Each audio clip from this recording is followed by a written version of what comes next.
Alright, wizard, let's see if you were telling the truth. Shazam! Nope, still the same. Shazam! Gah!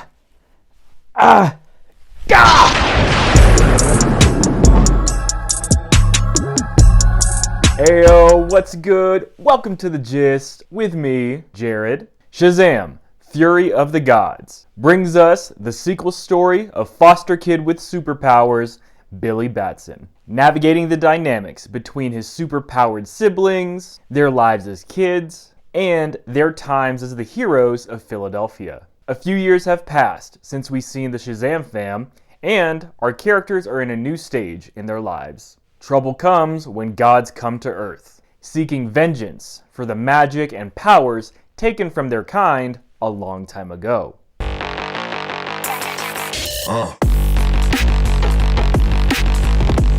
My impression of Shazam, Fury of the Gods, is that it's a movie with good action and funny moments, but awkwardly tied together.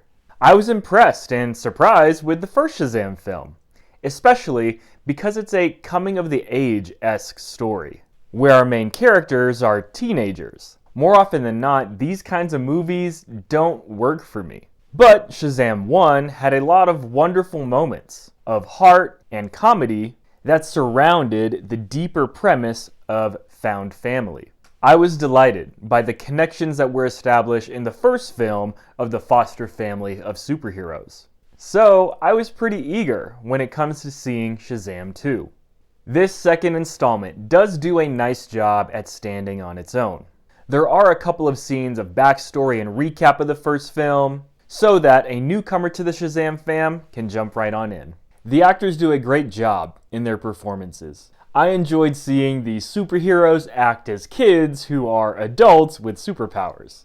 They really did a good job at conveying what that would be like. As I think about the kind of person who would like this movie, the following things come to mind. Someone looking for a lighthearted movie, a generous amount of jokes, pretty good CGI, and solid action sequences. This could be a movie that you have a good time with.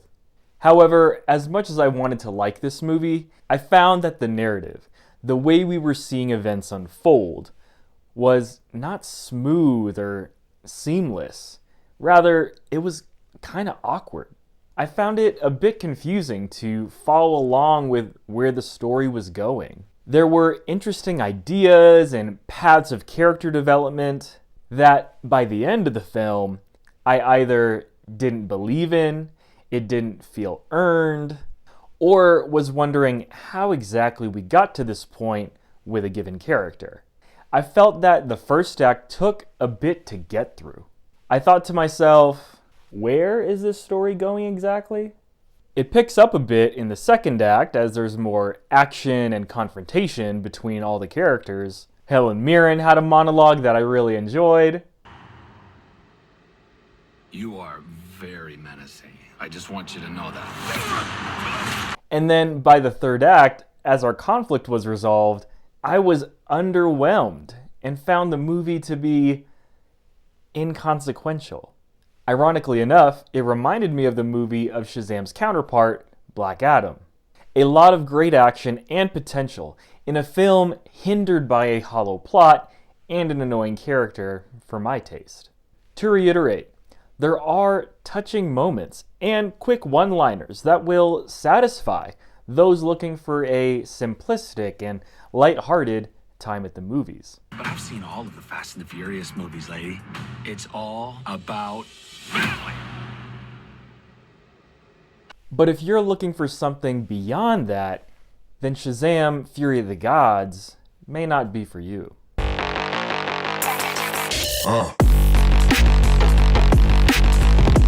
Let's talk spoilers.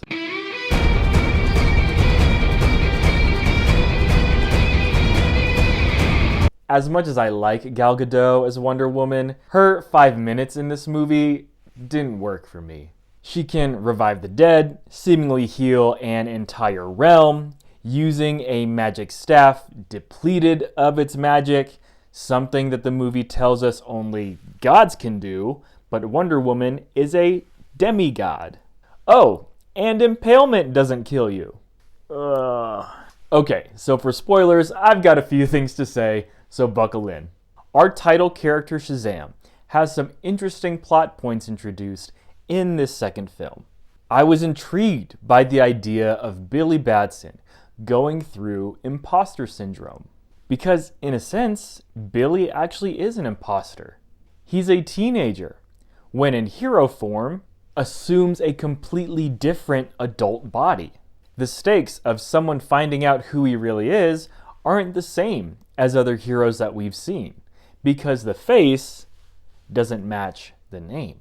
So how do we see Billy reconcile his actions as Shazam with who he is as a 17-year-old? How does Billy handle the accountability of all the collateral damage that he and the Shazam fam cause? How does a leader balance keeping a team united with individual freedom? Really interesting questions brought up by the movie, especially in light of the fact that the Shazam fam are proven to not be the greatest of superheroes. They kind of suck. A whole city gets destroyed. Billy's foster siblings all lose their superpowers. Our hero's strategies are repeatedly bested, and are comic relief. Our hero is out of his depth. The idea of how irresponsible it was to give children the power of the gods is consistently brought up. I'm an idiot. It's showtime! I don't deserve these powers, if I'm being honest. Like, what am I even contributing? But by the end of the film, the conclusions we get to the questions posed was not substantive enough for me. The sentiment that anyone can be worthy if given the chance, Billy acknowledging his shortcomings as a leader, accompanied by an act of altruistic self-sacrifice, was not enough to convince me of the supposed significant improvement of our Shazam character, especially when it's undercut by Wonder Woman resurrecting Billy from the dead. Now, subject B, in the matter of questionable character development, the dynamic of Billy and his foster mom is compelling. Billy is someone who was abandoned as a kid. In the first Shazam movie, we see Billy try and look for his birth mother, believing that once he does, everything in his life will change, get better, go back to normal.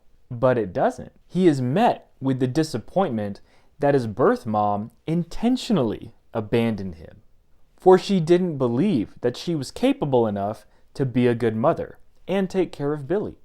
This was great in the first film.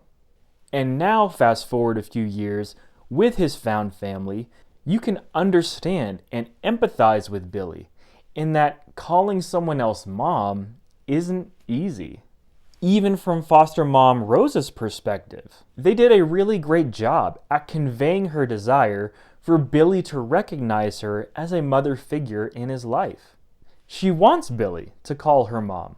We see the depth of emotion, all with her face, when Billy calls her by her first name. Again, really compelling and interesting ideas that are brought up. But with Billy and Rosa, they didn't really interact much in the movie. They had 3 brief scenes together.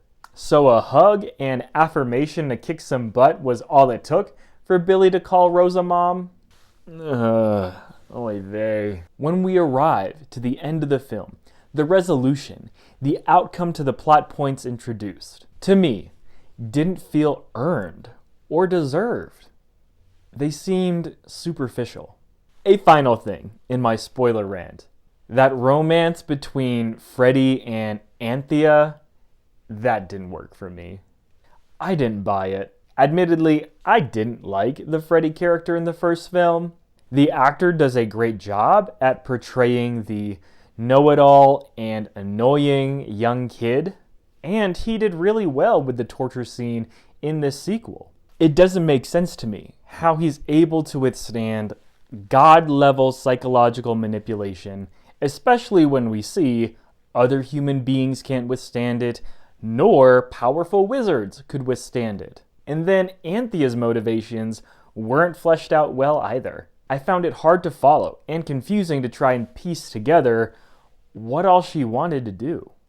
And a fire-breathing dragon somehow doesn't breathe fire, giving more than enough time for Shazam to come on in and save Freddy and Anthea. Anybody counting how many plot conveniencies we're at right now? And that's the gist of my non-spoiler review and my spoiler rant for Shazam, Fury of the Gods. A movie with enjoyable moments and engaging concepts, but a plot that leaves a lot to be desired. Now, what do you think? Do you want more Shazam in the upcoming DC comic book movies? Or have you seen enough of Billy Batson and the Shazam fam? Hit me up, let me know in the comments down below. I'll catch you next time on The Gist.